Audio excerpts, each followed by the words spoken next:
ইসলামী সকলের হাত বাড়িয়ে দেয় সাহায্য করার জন্য।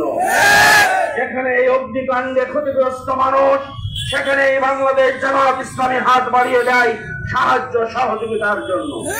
যেখানে ক্ষুধার্ত মানুষ, সেখানে ফুড প্যাকেট দিয়ে সবার আগে বাংলাদেশ জামাত ইসলামী চলে যায়।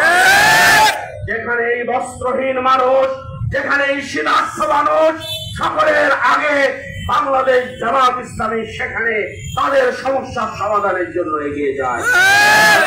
বাংলাদেশ জামাত ইসলামী শুধুমাত্র রাষ্ট্র ক্ষমতার দিকে তাকিয়ে রাজনীতি করে না, এবং জনগণের কল্যাণ করার জন্য আমরা রাজনীতি করি। এই জনগণের কল্যাণ করার জন্য যারা এই স্বৈরা শাসনের ব্যবস্থা করবে, বাংলাদেশ জামাত ইসলামী যুগে যুগে তাদের বিরুদ্ধে বিদ্রোহ করবে।